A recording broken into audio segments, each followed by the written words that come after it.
High മക്കളെ, ഇതെങ്ങനെ divide ചെയ്യാൻ നമുക്കൊന്ന് നോക്കാം അല്ലെ. ഫസ്റ്റ് സ്റ്റെപ്പ് എന്താ, ഈ പോയിന്റ് ഒഴിവാക്കിയിട്ട് എന്ത് ചെയ്യുക, ഡിവൈഡ് ചെയ്യുക. 666 അല്ലെ, 666 ബൈ പോയിന്റ് ഒഴിവാക്കുക. അപ്പൊ 002 അപ്പൊ 666/2, 666 പകുതി എടുക്കുക, 2 പകുതി എടുക്കുക, എത്രയാണ് 333 വരും അല്ലെ, 333 വരും. പക്ഷെ ഇനി പോയിന്റ് ഉണ്ട്, പോയിന്റ് ശ്രദ്ധിക്കണം. എടാ ഇവിടെ ഈ പോയിന്റ് കഴിഞ്ഞിട്ട് എത്ര അക്ക ഉണ്ട്, 2 അക്ക അല്ലേ, അതുകൊണ്ട് ഇവിടുത്തെ 2 നിട്ടിച്ചു. ഇവിടെ ഈ പോയിന്റ് കഴിഞ്ഞിട്ട് ഇവിടെ ഈ പോയിന്റ് എത്ര അക്ക ഉണ്ട്, 3 അല്ലേ, എന്തിച്ചു ഞാൻ 3 എന്ന് എഴുതിച്ചു. ഇനി ശ്രദ്ധിക്കേണ്ട കാര്യം, ഇവിടെ 2-ൽ നിന്ന് ഇവിടെ അല്ലേ 3 ഇവിടെ അല്ലേ കൂടുതൽ, ഇവിടെ അല്ലേ കുറവ്. അപ്പൊ ഇവിടെ ഇങ്ങോട്ട് ഒന്ന് കൊടുത്താൽ ഇവിടെ എപ്പോഴാണ് 3 ആവുക, എവിടെയാണോ വലിയ സംഖ്യ അവിടെയാണ്. ഞാൻ സംഖ്യ കുറവിലെ സംഖ്യന്റെ സ്ഥലത്ത് ആക്കണം.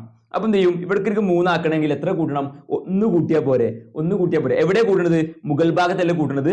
അതുകൊണ്ട് എന്ത് ചെയ്യുക, ഉത്തരത്തിൽ ഒരു സംഖ്യ കൂട്ടണമെങ്കിൽ എന്ത് ചെയ്യുക, ഒരക്കാണ് കൂട്ടേണ്ടത് അല്ലെ, ഒരു ഡിജിറ്റാണ് കൂട്ടേണ്ടത് 3 ആവാൻ. അപ്പൊ എന്ത് ചെയ്യുക, ഒരു 0 എടുക്കുക, ആൻസർ എന്ത് ചെയ്യുക, ഒരു 0 എടുക്കുക. ഇതാണ് ആൻസർ വരിക. ക്ലിയർ ആണല്ലോ. അങ്ങനെയാണെങ്കിൽ അടുത്തെങ്കിലൊന്ന് പറയൂ. സിമ്പിൾ ആണ്. എങ്ങനെ ചെയ്യാം, അതായത് നോക്കിക്കോളൂ. ഇവിടെ ഇവിടെ 0 ഈ പോയിന്റ് ഒഴിവാക്കുക. 49/a എത്രയാണ്, a ആണ് അല്ലെ, 49/a എത്രയാണ്, a ആണ് സർ, a ആണ്.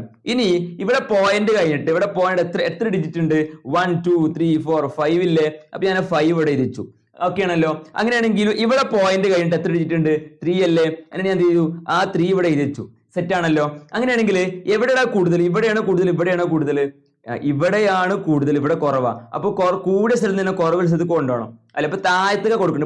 ഇവിടെ എവിടെ കൊടുത്തിരുന്നത്, മുകൾക്കാ കൊടുത്തിരുന്നത്. അപ്പൊ ഇവിടെ ഒരു പൂജ്യം എടുത്ത് ഇതെന്താ നേരെ താഴത്തൊക്കെ, ഇവിടെ താഴത്തൊക്കെ കൊടുക്കണ്ടേ, എത്ര കൊടുക്കണം, ഇവിടെ 5 ആണ്, ഇവിടെ 5 എത്ര കൊടുക്കണം, ഇവിടെ എത്ര കൊടുക്കണം, 2 കൊടുക്കണ്ടേ, 2. അപ്പൊ താഴത്തൊക്കെ കൊടുക്കണേ. അതുകൊണ്ട് എന്താണ് നമ്മൾ ഉത്തരത്തിൽ തന്നെ താഴെ എന്ത് കൊടുക്കണം, 2 പൂജ്യം ഇട്ട് കൊടുക്കണം, 2 പൂജ്യം 100 ഇട്ട് കൊടുക്കണം.